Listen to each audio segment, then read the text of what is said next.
then I get the refined product. So you saying that you're not going to get a beautiful robot image of a woman first. You want your friend or me or somebody to have it first, and you see how it goes, and then you create one for yourself. So hypothetically, if I were to do that, now again, I'm happily married, but if I were to do that, I would wait for the first generation of that to go by, because I'd be waiting to see what happened that went wrong. Did they get some kind of a IT viral disease or something first, and then they can, have something to, help that, and then the second generation is disease-free, right? Because I don't want to catch anything. So that's the type of thinking that I have. Like, let somebody else catch that virus first from that whatever it is that she's doing, and then my version will be disease-free. Bug fixes, and the patches and all that computer stuff. Well, my version will be no touching, none of that stuff. Just cook, have fun, cook and clean, have some fun, like I said.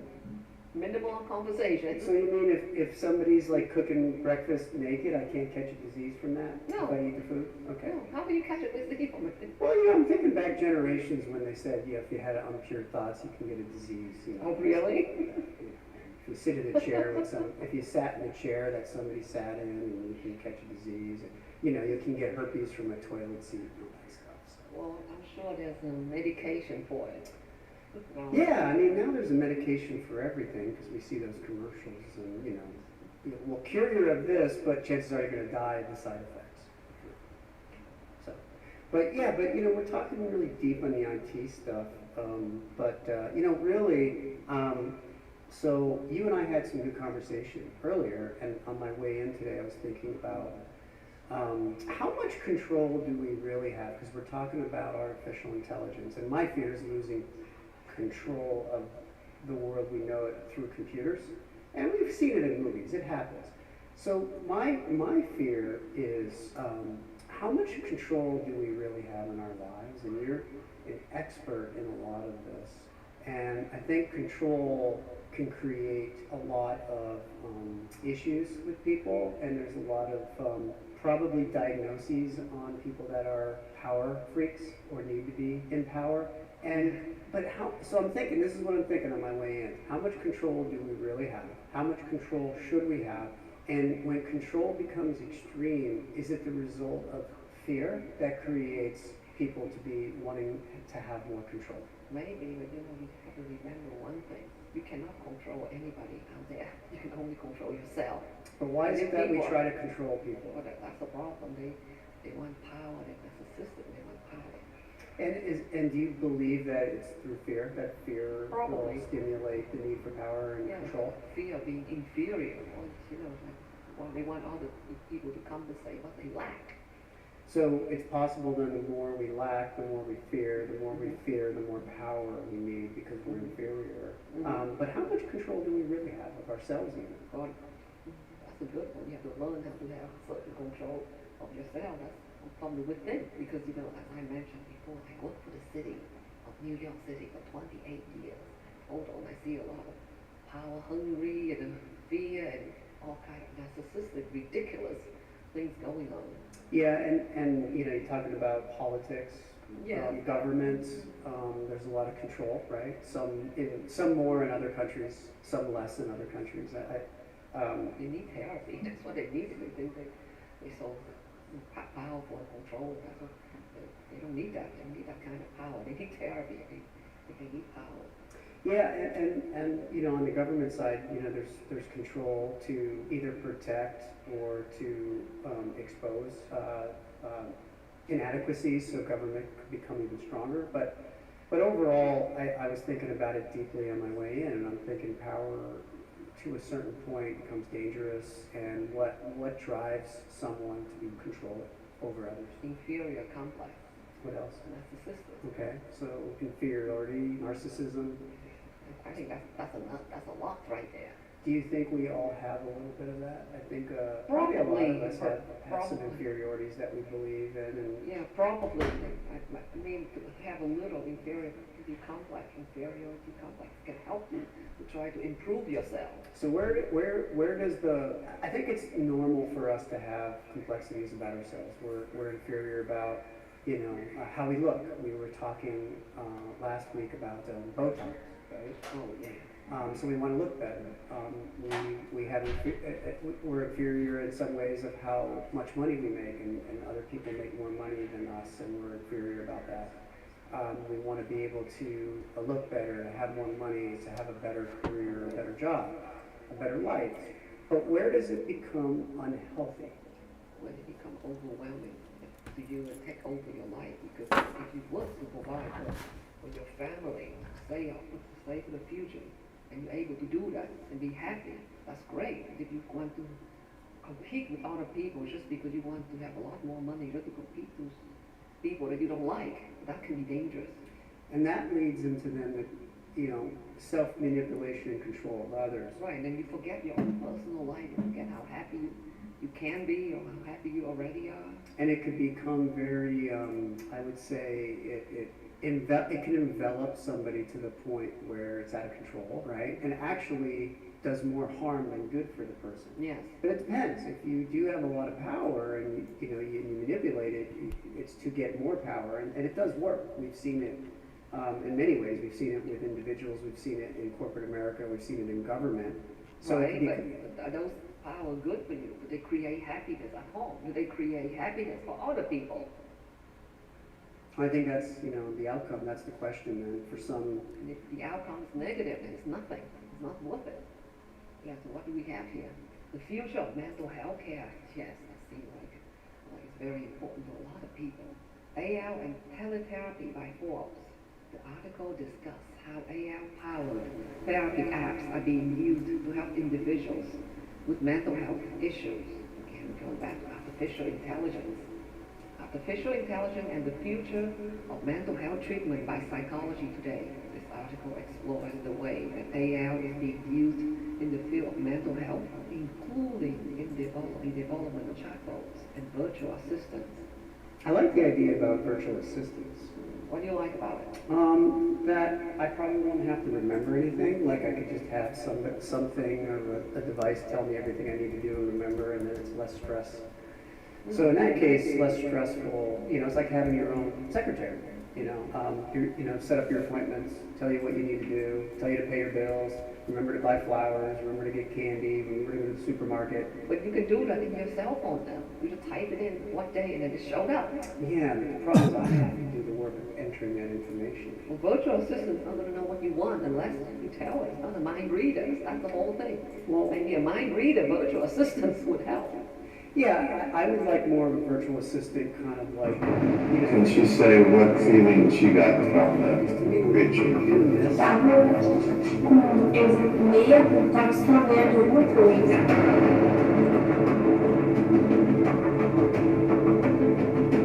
The Virginia case is considered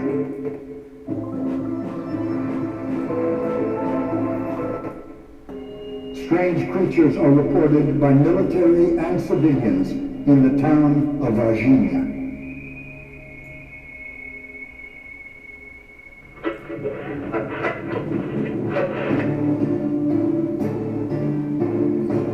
Varginha is a Brazilian city located in the southern region of the state of Minas Gerais. Varginha is considered the 7th best city in Brazil to live and invest. It became known internationally in 1996 for the alleged appearance of alien creatures. The episode that became known as the Varginha incident. This following story is based on truth and lies.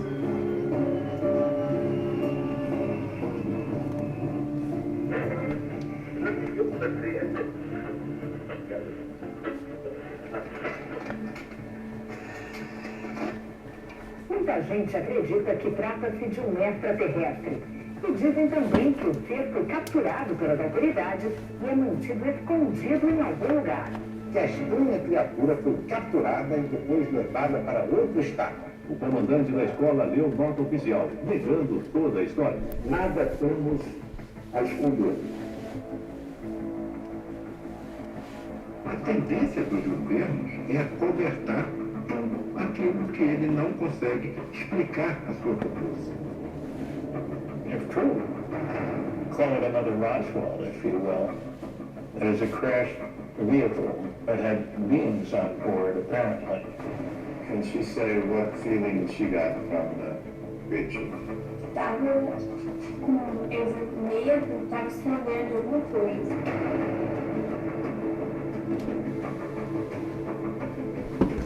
The Virginia case is considered the most well-kept secret in the military circles of Brazil.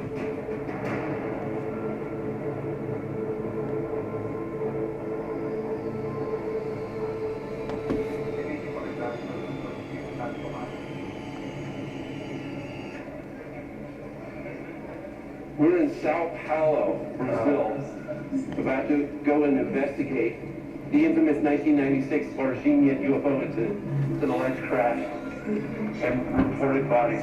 So, we're going to go see. Oh, okay. No problem. Oh, yes.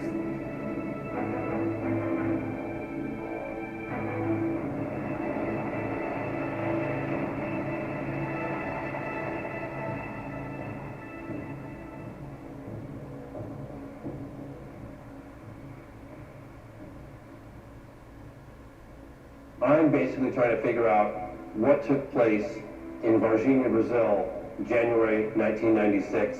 Many people say there was a UFO crash, debris, and bodies recovered. My objective here in Brazil is to find out, put some clarity on what happened and where this debris ultimately ended up.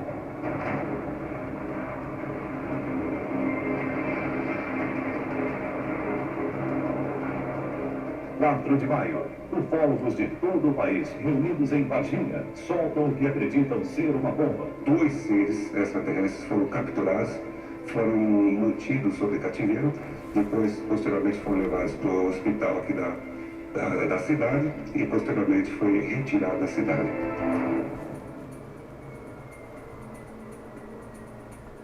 I want to hear from her. James Fox teams up with Brazilian researcher Marco Leal, who has been investigating the Varginha case since 2006. Together, they meet Cynthia Covo in Sao Paulo to go over the case. So, this is the daughter of one of the most famous UFO researchers in all of Brazil. Yeah. And he is no longer with us. Yes. So she has brought some of his research, illustrations, documentation from the 1996 Varginha UFO incident. An unidentified flying object apparently crashes, and then you have beings associated with the craft alive and walking through the town. It sounds so spectacular, it sounds so unbelievable. It's hard to wrap your mind around it, and I didn't believe it when I first heard about it. This is the design the girls drew this for her father. That's her father. Yeah. They were in the fireman station. So this is a fireman. They believe this fireman was involved in the capture. Essas ou desmentisse o que elas viram. Coralina e Eurico. And they saw a UFO that looked like it was definitely going to crash. Liliane and Valkyria, right after they saw the creature. Yes. Marco Chirizi, Yeah. who captured the creature with his bare hands Yes. and later died. Pegou o ET, colocou no carro. This is an original artist rendition Yeah. of what the girls saw. Wow. Wow. Look at that. Brazil is one of the most amazing locations on Earth. I mean, you've got Ubatuba in the 50s. Yeah. You've got the Clares, Abraço Plato. You've got 1986 UFOs over Brazil with Sao Paulo. It's amazing. I met with a radar operator. And then you have this crash in 1996 in Varginha. These are some of the best cases in the world.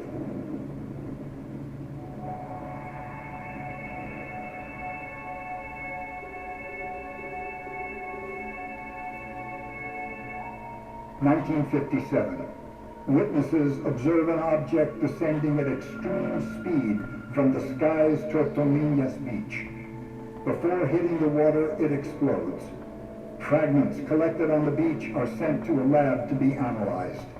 This headline reads, "Scientific analysis confirms extraterrestrial magnesium from the alleged Ubatuba flying saucer."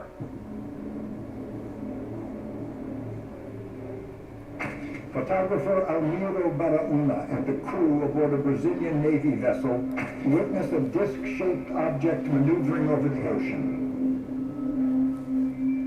He grabs his camera and takes these shots.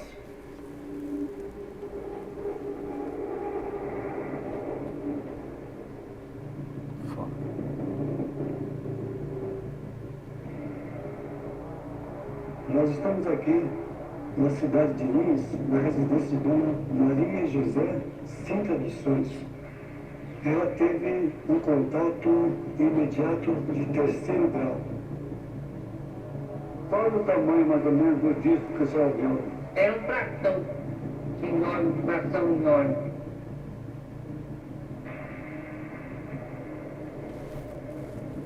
Dentro do aparelho tinha outra pessoa, mas não sei se é homem ou se é mulher.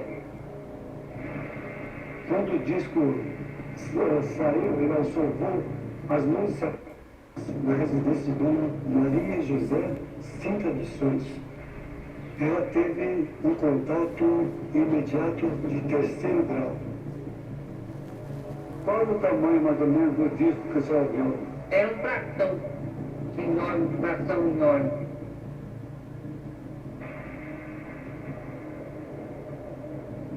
Dentro do aparelho tinha outra pessoa, mas não sei se é homem ou se é mulher.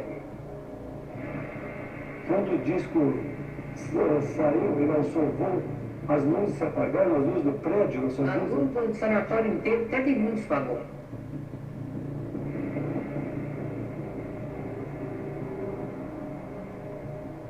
Previously classified Brazilian Air Force documents contain accounts of several UFOs witnessed by both civilians and military personnel. Nós detectamos pelo menos 9 formas de objetos. Sondas, naves, forma de disco voador. Todos os relatórios eram encaminhados pelo primeiro comando a Brasília. Shown here are several unknown craft captured on camera by the Brazilian Air Force. Some officers even claimed to see occupants.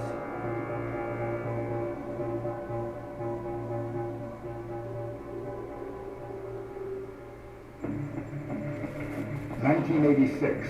Over Sao Paulo, 6 Brazilian fighter jets chase more than a dozen UFOs.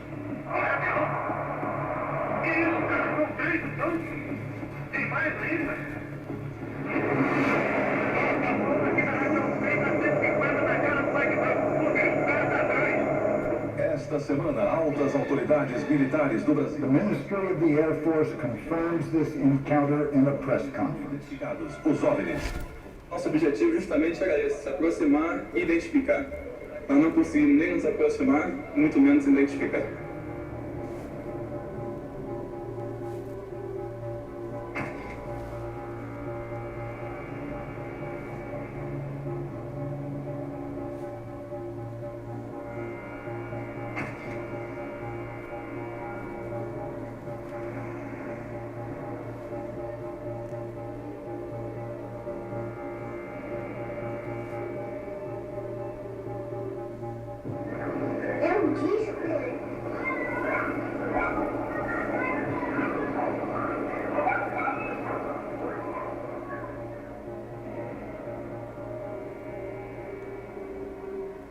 Eu não acreditava.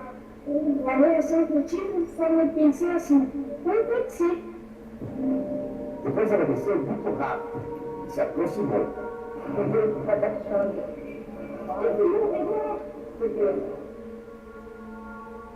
O objeto chega bem perto das casas.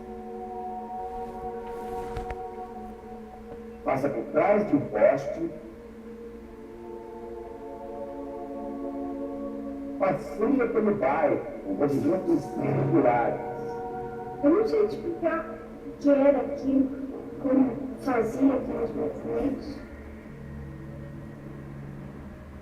She got to meet Carlos de Souza Yes. in 1996, Yeah. and he was the man who saw the UFO crash.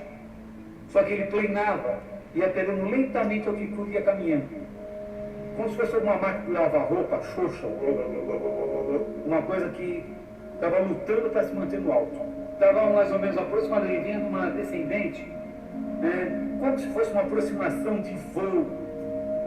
O testemunho do Carlos foi uma coisa que me marcou muito. E eu lembro que o que me chamou muito a atenção foi a comunicação dele, né, gestual.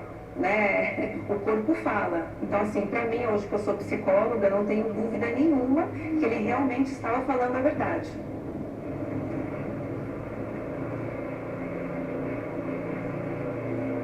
Going back to 1996 and seeing the witnesses and seeing the location of the creatures, seeing the original illustration, you know, the rendition of what the creature looked like from 1996 and holding it in my hands, it was just fascinating.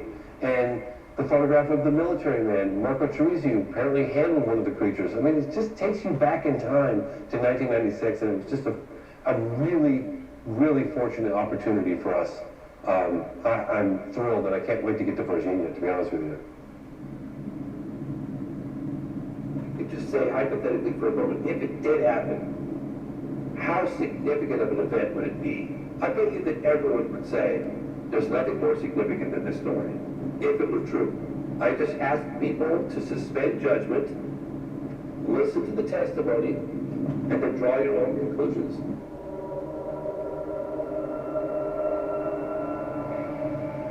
Hey, we're just gonna drop me off or something, get some drinks while they go around the block or wait.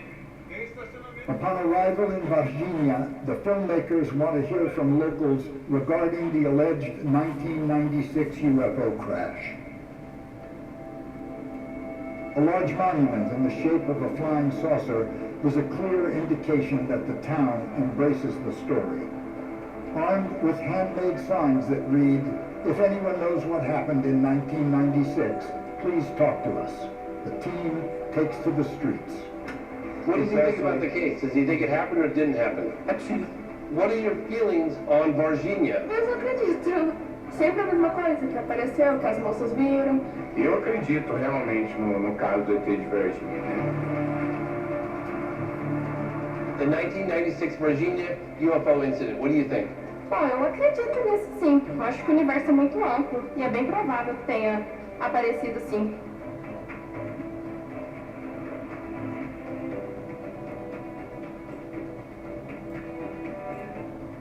Things are heating up right now, guys. Yeah, we're finding some witnesses.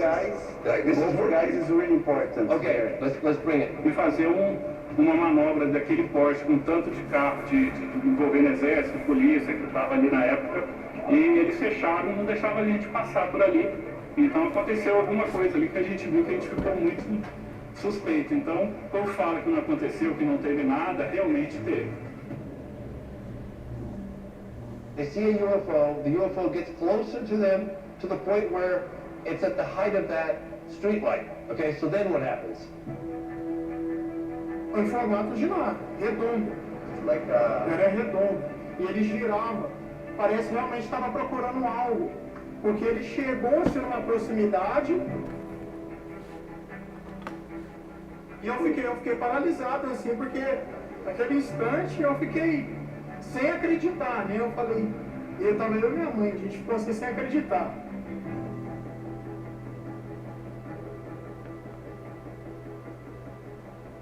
So, a lot of people in this town have a little piece of the puzzle. We were only here for an hour and a half, and I can't believe how many people we got to come forward. What I love about this case is it's recent enough where people either heard accounts or experienced things themselves. So right now, we are going to meet with the mayor of Varginha. So I'm very curious if an elected official will talk about the details of the case and whether he believes it really happened. Yes. These sorts of things.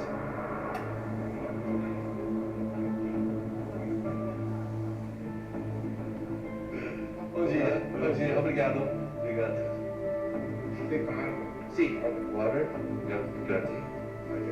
Débora, boa tarde, Débora. Joia. Look at this. Oh, that's nice. That's great. Yeah.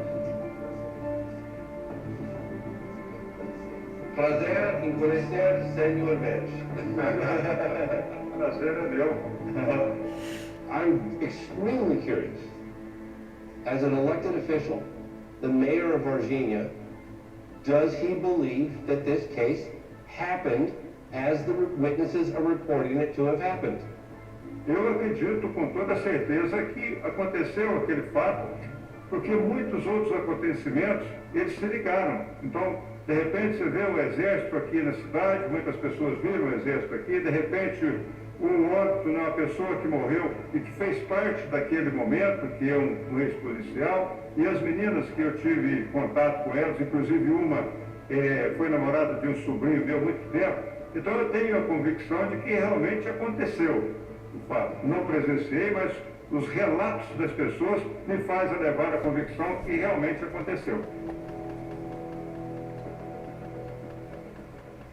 The witnesses in Virginia, for me, are some of the most compelling testimony I've ever heard. Com certeza, absolutamente eu acredito que esse fato pudesse ser mostrado ao mundo com mais transparência. So I didn't believe that a UFO crashed in Varginha, Brazil, when I first came here. But after 10 years, I've been here for my... I wouldn't have imagined getting an interview with an elected official like the mayor of Varginha. If you would have told me I'd be doing that 10 years ago, I wouldn't have believed it. Not only that, but he was basically saying that he felt that the Varginha case was true, and it really happened. I think we have to remind ourselves how far we've come in the last decade.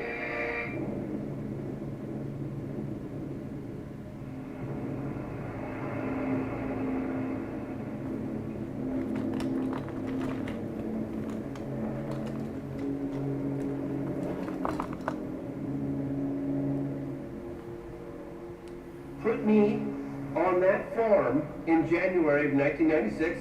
What happened? Então, foi por causa de barulho dos gados, corria de muito em volta da casa, e eu chamou a atenção. Aí eu saí na janela e avistei o objeto passando. Aí eu fui e chamei ele. Então, o objeto tinha um formato de micro-ônibus, tamanho do micro-ônibus. E aí, o som não tinha som, não. A gente ficou avistando aquilo porque era fumaça, enrolado nele, na fumaça, claro. Mas até eu pensei, o que é isso aí? É um submarino? Porque estava flutuando, né? Aí ele ficou olhando isso até subir pra cá. Eu fiquei mais parado, né? Eu fiquei escutando se cair um barulho, né? Aquele, fazer algum barulho. E ele ficou na janela de cá olhando. A forma de tipo um charuto. Sabe, de escopeta assim? Tipo um charuto. Pela velocidade que estava, parecia que estava com problema assim. Passa muito devagar.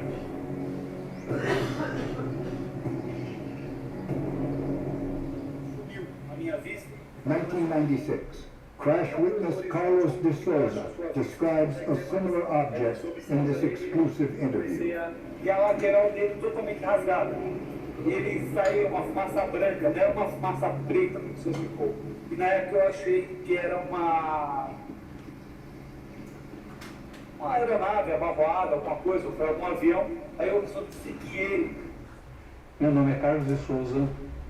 Eu estive aqui nessa estrada em 1996, quando houve a queda de um OVNI, e eu estou aqui hoje para contar a minha história. 3 corações. O acidente foi aqui, ó.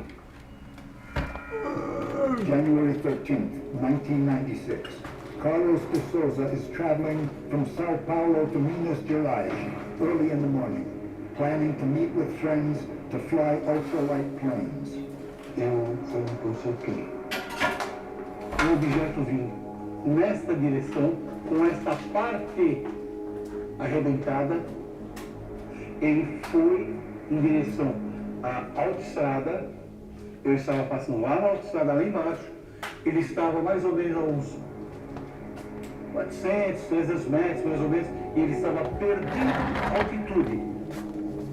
Perdendo altitude. Ele foi até a estrada, na estrada, ele fez uma curva de 360 graus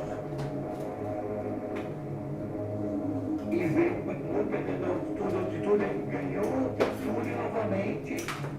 E quando que ele chegou aproximadamente do local que estou, a uns 100 metros, 150 metros, ele perdeu totalmente os motores e ele desceu como se tivesse perdido a sustentabilidade, perdeu totalmente e ficou no chão. Deve ter algumas pessoas lá dentro e essas pessoas vão precisar de ajuda nesse momento. Now, 26 years later, the team travels with Carlos de Souza to find the crash site.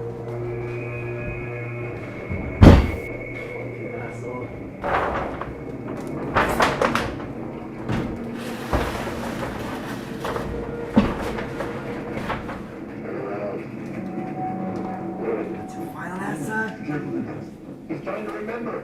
Eu só passei 2 vagabundos, passei mais não, primeiro e o segundo. That's it. That's what I'm saying. Que você estava de casa, se Lisboa. Como você sabia que você estava lá? São 26 anos. It doesn't... Uma casa do mundo. Is it looking familiar? There's a house up there. But if it's close to a house, then it's going to be further down this way. Você consegue It was the house is gone. The house is gone. You do? Yeah.